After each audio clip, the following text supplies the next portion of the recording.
Bonsoir et bienvenue au journal sur les antennes de la télévision du monde. Nous sommes le lundi 14 octobre 2019, édition de l'information que nous ouvrons ce soir en mettant le cap sur la région de l'Est du Cameroun, précisément la capitale régionale Bertoua, où encore 100 vies gisant dans une mare de sang a été découvert après d'un début de boisson au quartier Bobomo.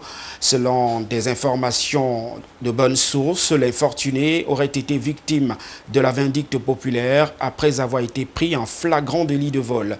Jean-Jamais Yedna, Babi CLM.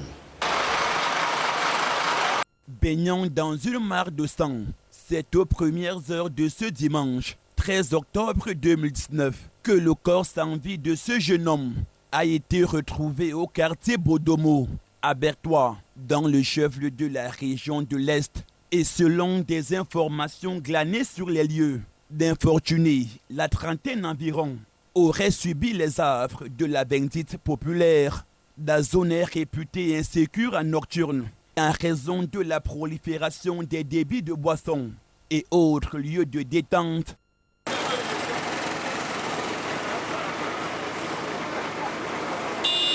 Selon le rapport du médecin légiste, la victime aurait été copieusement tabassée par une foule en furie avant de succomber à ses blessures.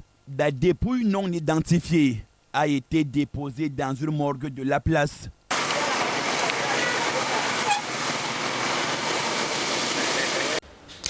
Nous quittons la capitale régionale de la région de l'Est du Cameroun pour mettre à présent le cap sur la région de l'Ouest du pays, précisément le département des Bamboutos, où un magasin a été entièrement consumé par les flammes au marché de Bouda. Les flammes, dont l'origine reste pour l'heure inconnue, a causé d'importants dégâts matériels estimés à plusieurs millions de francs CFA. Frédéric Moutomé, Rostondifo. Le magasin parti en fumée était spécialisé dans la transformation du manioc à Bouda, chef du département des Bamboutos, région de l'Est du Cameroun. Ma copine m'a appelé à 1h la nuit que nos magasins étaient en train de se brûler. Je me suis levé sans même ça habille sur moi. C'est les enfants qui ont mis même le coba sur moi. J'ai pris que les pleurs jusqu'au marché. En venant, j'ai vu comme elle avait déjà arrêté tous les compteurs. La façon que j'ai grignoté, comme je pouvais même chuter, il n'y avait même pas moyen de prendre le téléphone. Selon les informations recueillies sur place, les flammes dont l'origine reste jusqu'ici inconnue ont ravagé l'ensemble du magasin. Il y avait le feu ici, bon, on ne sait pas comment ça s'est passé, mais notre voisine là, on a suivi comment elle criait. Subitement, nous sommes montés avec eux, bon, ils avaient éteint le feu, mais on m'a dit que ça a commencé aux environs de minuit passé. Ah, il n'y avait personne pour secourir, bon, c'est là que vous avez vu tous ces dégâts. Il n'y avait rien à faire. Oui, il n'y avait rien à faire. On a tout fait, rien. Comme vous avez vu le feu là. Comment ça a tout brûlé. Vous-même vous constatez, il n'y a rien. Le bilan actuel fait état de plus de 500 sacs de farine et 2 machines complètement calcinées et consumées par le feu. Nous, on a souffert toute la nuit. Maintenant, on a essayé de chercher les numéros du téléphone de nos camarades du marché. On les a appelés. Avant 3 heures, 2 heures, la maison était déjà, toute la toiture était déjà écoulée. Maintenant, on cherchait seulement moyen que ça n'attaque. Il ne faut pas que ça attaque les maisons à côté. Jusqu'à le matin, il y avait toujours le feu. Les membres du GIC, groupement d'initiative commune, qui gère ce magasin, estiment des pertes d'environ 12 millions de nos francs CFA. Qu'est-ce qui se trouvait dedans? Il y avait tout le foufou là. Il y avait le foufou plein là-bas à l'intérieur. Les victimes, dans une colère noire au regard des pertes subies, pointent un doigt accusateur sur les autorités qui, d'après celles-ci, ne ménagent aucun effort pour la mise en place d'une unité de cessez-le-feu à Bouda, dans le département des Bamboutos. Je me suis même blessé, le feu m'a même brûlé parce que le toit, il fallait puiser de l'eau. J'ai demandé au secours, nous étions seulement à 4. Il y a certains sous-là qui sont venus dire que donnez-nous à boire. Ils ont refusé, nous on s'est défendu à puiser de l'eau. Pendant qu'on versait l'eau sur le toit, ça se rejetait, ça nous brûlait, on fuyait. Pour rappel, l'incendie qui a eu raison de ce magasin de transformation de manioc situé au marché central de Bouda, dans le département des Bamboutos, région de l'Est du Cameroun, s'est déclaré aux environs d'1h du matin. D'ailleurs, ce matin, seule l'étendue des dégâts témoigne de la force de cet incendie. Le Cameroun a célébré de concert avec la communauté internationale ce 14 octobre 2019, la journée mondiale de la normalisation. L'événement est organisé par l'Organisation internationale de la normalisation avec la collaboration de la Commission électronique internationale et l'Union internationale de télécommunications. Rappel historique d'un événement. Avec vous, Praxet Toulou.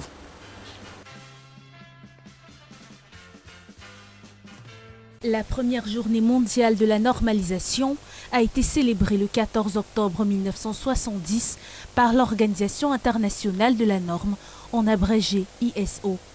Rejointe ensuite par la communauté électrotechnique internationale et par l'Union internationale des télécommunications, cette commémoration prend du volume, car au cœur des préoccupations de 3 grandes organisations en la matière. La journée mondiale de la normalisation devient donc une célébration annuelle. Le but étant de marquer l'évolution du travail par la normalisation et l'importance des dernières mises en œuvre autour d'une problématique bien particulière. D'où la thématique retenue cette année 2019. Les normes établissent un lien de confiance. Plus qu'un slogan, ces thématiques sonnent comme une interpellation pour les États, où qu'ils soient et quels qu'ils soient, développés ou non. Il est question de donner à la norme toute sa place afin qu'elle serve de bouclier entre les produits, les services et les consommateurs. Aussi, les normes sont indispensables au développement du commerce, des échanges et de la communication.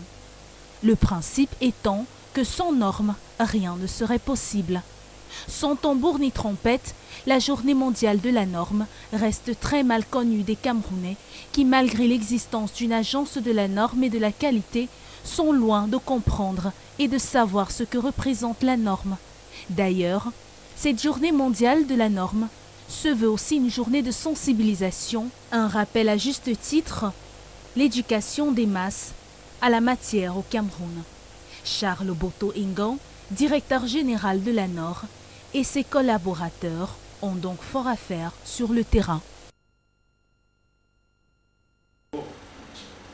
Cette célébration de la journée mondiale de la normalisation est le prétexte pour la rédaction de la télévision du monde de questionner le corpus législatif en la matière. En cas de non-respect des normes au Cameroun, quelles sont les sanctions prévues par la réglementation en vigueur? Ce sont quelques préoccupations qui trouvent des réponses dans ce reportage de Frédéric Moutomé et de Patrick Foucault. Déjà 49 années à son actif, la journée mondiale de la normalisation reste mal connue des Camerounais. On n'a aucune idée par rapport à votre question. Aucune idée. Malgré cette méconnaissance, certains s'essayent tout de même à définir ce que c'est que la normalisation. En fait, ce sont des critères qui sont définis soit de manière nationale, soit internationale, pour que certains produits soient mis sur le marché. Ce sont des critères respectés par le fabricant pour que le produit donne les satisfactions attendues par le client. La norme en elle-même, c'est l'outil par excellence de la qualité. Et la normalisation fait partie d'un processus pour aboutir à une norme bien précise, que ce soit en produit, que ce soit en service.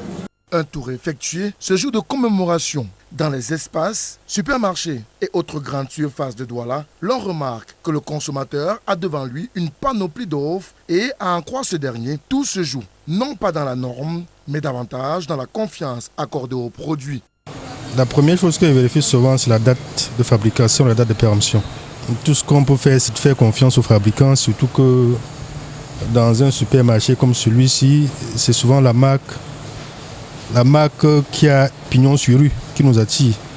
Et nous essayons dans ce cas de leur faire confiance. À la Chambre nationale des consommateurs du Cameroun, l'Agence des normes et de la qualité en charge du secteur a pris pourtant des mesures appropriées pour protéger le consommateur. À travers les comités techniques, la NOR a presque 1500 normes qui ont été homologuées et sont d'application obligatoire. C'est-à-dire qui fait l'objet d'un règlement technique, que tu le veux ou pas, tu dois passer par cette voie, par ce processus, surtout pour certaines denrées alimentaires, surtout pour les matériaux de construction, pour les produits cosmétiques et les médicaments et j'en passe. c'est là où la norme est obligatoire. Une obligation certes, mais loin d'être vérifiée sur le terrain par les consommateurs qui, eux, pointent un doigt accusateur aux organisations de protection des droits des consommateurs qui ne jouent pas leur rôle de sensibilisation. Nous avons notre norme nationale dans ce pays. Quand vous prenez un produit, toujours, il faut voir si la norme, c'est écrit ainsi. C'est norme camerounaise. C'est vrai qu'aussi que les produits qui viennent de l'extérieur, déjà avec le système de PKE, c'est-à-dire le système de vérification avant embarquement, d'autres viennent déjà étant vérifiés sur le marché européen. C'est des produits qui ont été conformes à la norme. Et c'est pourquoi il faut toujours attirer l'attention des consommateurs que lorsque vous allez sur le terrain, vérifiez toujours le produit, la conformité du produit. C'est pour votre santé. Une santé mise à rude épreuve car certains produits et autres services, n'ayant pas respecté la législation en vigueur en la matière, inondent toutefois les espaces marchands et les étals. Et à ce propos, le ministère du Commerce parle de sanctions sévères applicables aux contrevenants. La première mesure, lorsque nous sommes face, n'est-ce pas, à une situation de non-respect de la norme, c'est que le produit en question fait d'abord l'objet d'une saisie-confiscation automatiquement, sauf si, dans certaines mesures, il présente, n'est-ce pas, des aspects de déclassification, c'est-à-dire on le réoriente vers une autre consommation qui ne pose aucun problème. Mais qu'à cela ne tienne, généralement, on saisit d'abord, on décrit et les poursuites administratives et peut-être les sanctions administratives et judiciaires peuvent également être, n'est-ce pas, démises dans une situation telle que celle-là. Au-delà d'être une simple journée de célébration et de festivité, la journée mondiale de la normalisation est davantage une occasion de sensibilisation et d'éducation des masses sur les normes et la qualité. Les contrôleurs financiers spécialisés et les agents comptables nommés auprès des organismes publics et parapublics du ministère des Finances du Cameroun dans la région du nord-ouest et de l'ouest du pays sont désormais mieux outillés sur la constitution des droits à la pension des agents publics en détachement. Les précisions de Praxel Toulou et de Herbert Kwame. Le constat est clair. L'on observe sur le terrain de nombreux dysfonctionnements dans la constitution des droits à pension des agents publics en détachement. La constitution des droits à pension étant l'ensemble des reversements au trésor public des cotisations exigibles effectuées par l'organisme de détachement au compte de l'agent public pour la constitution de ses droits à pension futures. Face à cette situation, une équipe du ministère des Finances, conduite par Madame Meva Christine Mireille, sous-directeur des pensions et des rentes viagères, a séjourné le 11 octobre 2019 dernier à Bafoussam, avec pour but de renforcer les capacités des contrôleurs de finances spécialisés et agents comptables mis à la disposition des organismes publics et parapublics sur la constitution des droits à la pension, les procédures de suivi et de contrôle du reversement des cotisations pour pension des agents publics en détachement. Le constat était que certains organismes non seulement ne reversaient pas, mais calculaient mal le taux de reversement, ce qui conduisait au niveau du ministère des Finances, qui est chargé justement d'acter ce reversement, qui posait des problèmes pour retracer non seulement les chiffres, mais il y a également certains organismes, comme je l'ai dit, qui ne le reversaient simplement pas. Et ça, c'est un problème parce qu'une fois que l'agent public va en retraite, il ne peut pas bénéficier des années passées dans ces structures en détachement parce que la structure en question n'a pas reversé les cotisations pension.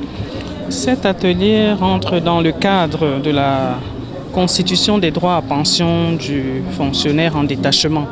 C'est une problématique qui est constante au niveau du ministère des Finances et il est important que tous les acteurs qui sont chargés de s'assurer que le reversement des cotisations pension des personnels en détachement auprès des organismes publics et parapublics soit formés sur non seulement les méthodes, mais les outils mis en œuvre pour permettre que ce reversement des cotisations pension se fasse de manière plus efficace. En plus des exposés développés par ces experts du ministère des Finances, des exercices d'application ont été expliqués sur comment déterminer les montants de contributions retraite à reverser au trésor public pour une meilleure appropriation par les participants. Dans le chef-lieu du département du Mungo, c'est dans la région du littoral, ce sont 8 nouveaux responsables récemment promus qui ont été installés au cours d'une cérémonie qui était présidée par le sous-préfet du 2e arrondissement de la ville de Nkonsamba, Youfedi Hamid. Les précisions dans ce reportage. Lieu du département du Mungo, région du littoral au Cameroun, des responsables qui ont été installés à leurs fonctions au cours d'une cérémonie présidée par le sous-préfet Hamid Youfedi. Le renouvellement de la machine administrative qui prévient l'installation de la stagnation et de la sclérose, disais-je, permet de répondre plus efficacement aux aspirations de développement et aux nombreuses attentes et légitimes de nos populations en général et des usagers, je voulais dire des clients du service public en particulier. Dans la salle polyvalente de l'école normale, des instituteurs de l'enseignement secondaire général, l'on pouvait noter la présence des membres de la famille des promus, plusieurs collègues, amis et connaissances, venus soutenir les heureux du jour.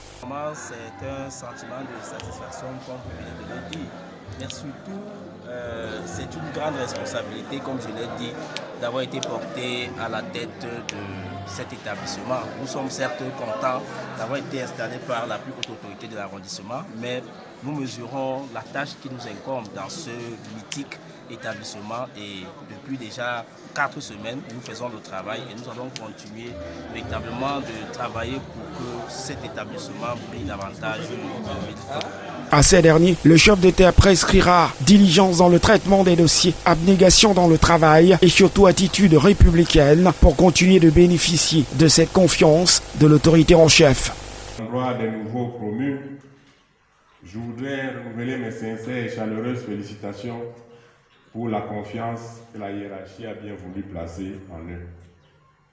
Mesdames et messieurs, chers invités, poursuivant mon propos, vous me permettrez de rappeler à votre gouvernement que le renouvellement des agents publics dans l'administration, qui par ailleurs découle du pouvoir discrétionnaire de l'autorité publique, investi de puissance publique et de légitimité gouvernementale, vise un objectif majeur, à savoir la redynamisation de l'appareil administratif dans sa quête permanente de l'efficience. Et après avoir prononcé la parole rituelle d'installation, ces 8 responsables ont reçu des présents de la part de leurs invités. On en vient maintenant à l'actualité hors de nos frontières, direction la Guinée, où un adolescent de 16 ans a été tué par balle lors des affrontements entre les forces de sécurité et les opposants à une 3e mandature du président actuel, Alpha Condé. Précision de nos confrères d'Africa News. Au moins, un adolescent a été tué lundi à Conakry et 4 personnes gravement blessées par des tirs des forces de l'ordre au cours des manifestations, selon un médecin. Des heurts ont eu lieu dans plusieurs quartiers entre les forces de sécurité massivement déployées et des milliers d'opposants à un 3e mandat de l'actuel président Alpha Condé.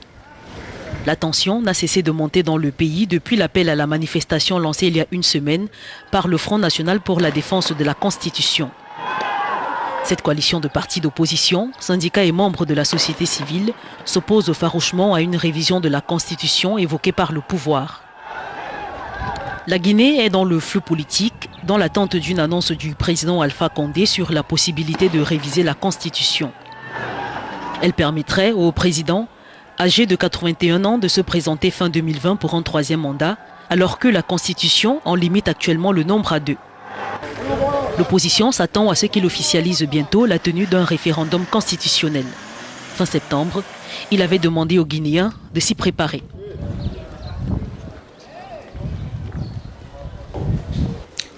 Au Nigeria, le gouvernement fédéral et les compagnies pétrolières tentent de trouver un terrain d'entente au sujet d'un différend pétrolier sur les recettes liées à cette manne dans ce pays. Les précisions de nos confrères d'Africa News, une fois de plus. Le gouvernement nigérian et les compagnies pétrolières internationales tente de trouver un terrain d'entente pour régler un différend sur les revenus issus de la manne pétrolière. Citant une décision de la Cour suprême de 2018, le gouvernement affirme qu'il a droit à 62 milliards de dollars de la part des compagnies après qu'elles ne se sont pas conformées à une loi de 1993 qui accorde à l'État une plus grande part des revenus lorsque le pétrole dépasse 20 dollars le baril. Affirmation remise en cause par les entreprises étrangères. Nous avons ouvert un processus d'engagement entre les parties, a déclaré le ministre de la Justice, Aboubakar Malami, à son bureau d'Abuja tard samedi. Ces discussions se traduiront-elles par un règlement, par l'ouverture d'un véritable processus de négociation? C'est ce que nous attendons. En vertu de la législation sur le partage de la production, les compagnies ont accepté de financer la mise en valeur des champs pétroliers en eau profonde en partant du principe qu'elles partageraient les bénéfices avec le gouvernement après avoir récupéré leurs coûts. Le pétrole brut se vendait à 9,50 dollars le baril lorsque la loi est entrée en vigueur il y a 26 ans et se négocie maintenant au-dessus de 60 dollars à Londres. Le président Mamadou Bouhari essaie de soutenir les fonds du gouvernement après la chute de la production et des prix du brut. En sport à présent, Coupe d'Afrique des Nations 2021 prévue au Cameroun, Championnat d'Afrique des Nations 2020, le ministre des Sports et de l'Éducation physique était sur le terrain. Le professeur Narcisse Mouelé-Kambi est allé toucher du doigt l'état d'avancement des travaux liés au chantier d'Olembe. À sa suite se trouvaient nos reporters Mohamed Molu et Mohamed Essoumba 2. CHAN 2020 et CAN 2021, le ministre des Sports et de l'Éducation physique est allé toucher du doigt l'état d'avancement des travaux de construction du complexe sportif d'Olembe. Après des mois d'arrêt, le joyau architectural baptisé au nom du chef de l'État prend véritablement corps. Et on a achevé, on va dire, à peu près 70%, 80% de la partie seconde œuvre, c'est-à-dire les lots techniques et les lots architecturaux. Donc ce qui reste à faire, ce sont effectivement de terminer l'aire de jeu principale qui est derrière nous. Il faut terminer la façade, donc tout l'habillage autour du stade. Et il faut finir tout ce qui est effectivement lots techniques et lots architecturaux. Dans le planning actuel, qui est à peu près, donc les travaux s'étalent sur 6 mois et demi, 7 mois, les travaux même, on a prévu de monter jusqu'à peu près 800 personnes. Le ministre des Sports, il y a quelques jours, s'était rendu du côté de Garoua, Bafoussam, où se trouvent d'autres chantiers en construction. Une mission de la CAF était de passage dans nos murs, avec question de s'enquérir de l'état de nos différentes infrastructures sportives, hôtelières et même hospitalières. Le ministre des Sports, satisfait de l'avancée des travaux à Olembe, n'a pas manqué de faire des recommandations. Procéder d'urgence au remplacement et ou aux corrections sur les parties d'ouvrage détériorées par l'abandon du chantier pour un certain temps. Il s'agit du stade principal, les 2 stades annexes et les VRD. Multiplier les postes de travail par corps d'État et augmenter significativement les effectifs d'ouvriers, de techniciens, d'ingénieurs sur le chantier. Accélérer le rythme d'exécution des travaux de préparation de l'aire de jeu et de manière significative faire en sorte que la pelouse soit la priorité des priorités dans la reprise des travaux. C'est les travaux de maintenance de l'aire de jeu du stade annexe B, puisqu'il y a 2 stades annexes. Aussi, accélérer les travaux de finition et d'équipement des vestiaires et autres locaux. Il est donc clair que d'ici le jour D, le complexe sportif Paul Biya d'Olembe sera prêt. En sport, toujours, Stade Renard de Meulan est le vainqueur de la Super Coupe du Cameroun. La compétition s'est disputée le week-end dernier dans la capitale régionale de l'ouest du Cameroun. Les poulains de Bertin et Bouélé ont disposé facilement de l'Union des mouvements sportifs de Loum sur le score fleuve de 3 buts à 1. Zobel Apollinaire Ban, à Berkwamon.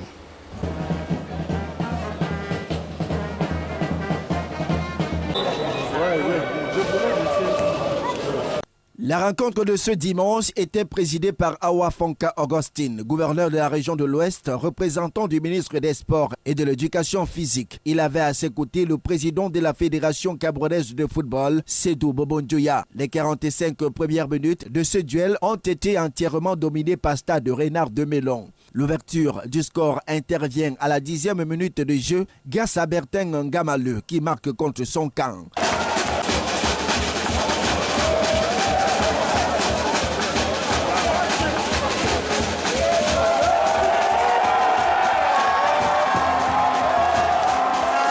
À la 30e minute, Stade Renard de Mélon sale l'addition. À la 43e minute de jeu, panique dans la défense de UMS de Loum et le capitaine Joël Etongue marque contre son camp. Stade Renard de Mélon 3, UMS de Loum 0. Et c'est sur ce score que les deux formations retrouvent les vestiaires. À la reprise, l'on note un sursaut d'orgueil de UMS de Loum. Les joueurs multiplient les actions offensives, mais se heurtent à la défense des Stades Renard de Mélon. À la 86e minute de jeu, Cédric Landry Djomo de UMS de Loum réduit la marque par coup franc et inscrit ainsi l'unique but de son équipe. Score final, Stade Renard de Mélon 3, UMS de Loum 1. Nous sommes très contents d'avoir remporté ce trophée de champion. Nous l'avons bien préparé. Mais je crois aussi que c'est déjà un signal que Stade Renard veut une place au sommet du football camerounais. Mais ça se travaille dans l'ombre. Je crois que ça se voit aussi déjà. Je crois que nous sommes tous contents de voir un football aussi alléchant qu'a produit les deux équipes.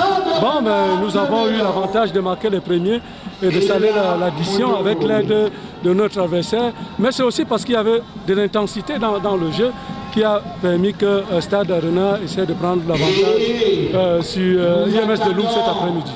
Bon, déçu, mais honnêtement fier de mes joueurs à la fin. Parce que j'ai apprécié ces joueurs-là qui, en dépit de leur préparation, en deuxième mi-temps, ont montré bien leur visage. Et c'est sur ça que je vais m'appuyer pour la suite du championnat. Bon, félicitations à Stade Renard qui a mérité sa victoire, qui a joué sur nos erreurs parce qu'il y a eu des errements en première mi-temps. Et je crois que j'ai tiré des leçons. On va corriger ça avant le début du championnat. Vous verrez notre visage de l'UMS. Le meilleur joueur de la rencontre n'est personne d'autre que Mondongo Noum de Stade Renard de Mélon, qui a reçu son trophée des mains du président du comité technique transitoire, Aboubakar Alim Konat. C'est sous une pluie battante que le trophée des champions a été remis au capitaine des Stades Renard de Mélon par le gouverneur Awa Fonka Augustine. Par la voix de son président, la Ligue régionale de football de l'Ouest, sacrée meilleure ligue de la saison sportive 2018-2019, s'est dit satisfait du bon déroulement de cette Super Coupe du Cameroun. Très satisfait parce que la fédération a choisi la région de l'Ouest pour abriter la première édition du trophée des champions. C'est un grand honneur, j'espère que quand on le fait, c'est à dessein parce que vous le savez bien que sur le plan local, la Ligue a été meilleure ligue parmi les 10 régions dans l'organisation de football amateur. Je pense que ça a été l'une des motivations, j'espère qu'il a permis à la fédération de choisir la région de l'Ouest. Et pour cela, on les dit merci. Notons que cette grande messe du football camerounais marque ainsi la clôture de la saison sportive 2018-2019 et l'ouverture de la saison sportive 2019-2020, dont le démarrage des différents championnats est prévu pour le 18 octobre prochain. Et c'est ici que s'achève cette édition de l'information ce soir. Merci de nous avoir accordé votre attention et restez sur nos programmes qui se poursuivent. Bon début de semaine à tous. Au revoir.